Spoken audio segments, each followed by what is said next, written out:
الحمدللہ رب العالمین والصلاة والسلام علی سید المرسلین اما بعد فاعوذ باللہ من الشیطان الرجیم بسم اللہ الرحمن الرحیم۔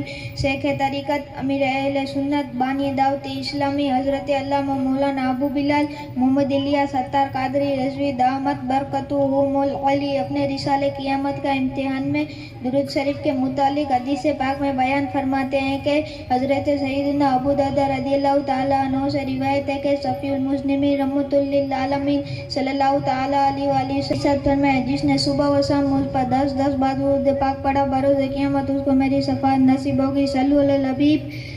منہاج العابدین میں حضرت سیدنا فضیل بن عیاض رحمۃ اللہ تعالیٰ علیہ اپنے ایک شاگرد کی نظر کے وقت تشریف لائے اور اس کے پاس بیٹھ کر سورہ یاسین شریف پڑھنے لگے۔ اس شاگرد نے کہا، سورہ یاسین پڑھنا بند کر دو۔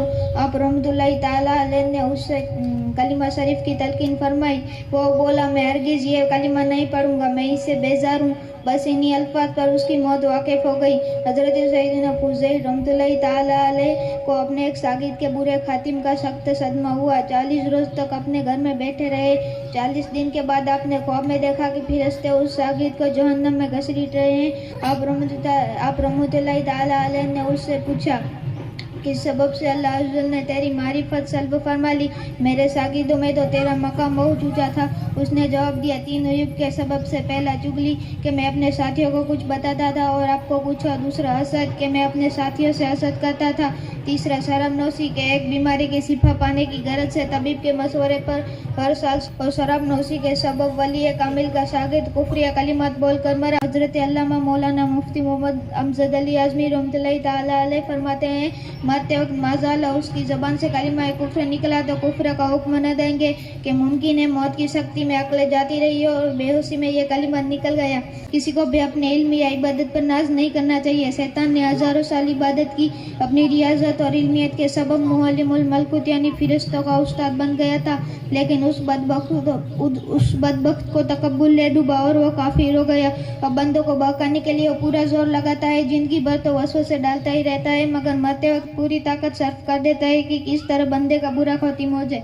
جب انسان نظر کے عالم میں ہوتا ہے، 2 شیطان اس کے دائیں بائیں آ کر بیٹھ جاتے ہیں۔ دائیں طرف والا شیطان اس کے والد کا روپ دھار کر کہتا ہے، بیٹا دیکھ، میں تیرا مہربان اور شفیق باپ ہوں، میں تجھے نصیحت کرتا ہوں کہ تو نصارہ کا مذہب اختیار کر کے مرنا، کیونکہ یہی سب سے بہترین مذہب ہے۔ واقعی بہت تشویشناک معاملہ ہے۔ بندہ جب بخار یا درد سر وغیرہ مبتلا ہوتا ہے تو اسے کسی بات میں فیصلہ کرنا دشوار ہو جاتا ہے، پھر نزا کی تکلیف بھی بہت زیادہ ہوتی ہے۔ سرح و صدور میں اگر موت کی تکلیف کا ایک قطرہ تمام آسمان و زمین میں رہنے والوں پر گرا دیا جو سب مر جائیں۔ اب ایسی نازک حالت میں جب ماں باپ کے روپ میں شیاطین آ کر بہکاتے ہوں، اس وقت انسان کو اسلام پر ثابت قدم رہنا کس قدر دشوار ہو جاتا ہوگا۔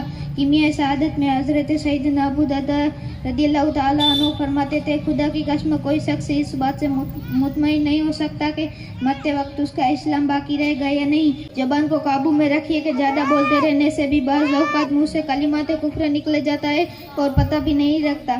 ہر وقت اپنے ایمان کی حفاظتی کی فکر کرتے رہنا ضروری ہے۔ میرے آقا اعلیٰ حضرت امام اہل سنت مولانا شاہ امام احمد رضا خان رحمۃ اللہ تعالیٰ علیہ کا فرمان ہے، علماء کرام فرماتے ہیں، جس کو زندگی میں سلب ایمان کا خوف نہ ہو، مرتے وقت اس کا ایمان سلب ہو جانے کا اندیشہ ہے۔ نزا کے وقت نہ جانے ہمارا کیا بنے گا، ہم نے بہت گناہ کر رکھے ہیں، نیکیاں نام کو نہیں ہے۔ ہم دعا کرتے ہیں، اے اللہ عز و جل، نزا کے وقت ہمارے پاس شیاطین نہ آئے بلکہ رحمت للعالمین صلی اللہ تعالیٰ علیہ وآلہ وسلم کرم فرمائے۔ نزا کے وقت مجھے جلوہ محبوب دکھا، نزا کے وقت مجھے جلوہ محبوب دکھا، تیرا کیا جائے گا، میں ساتھ مروں گا یا رب۔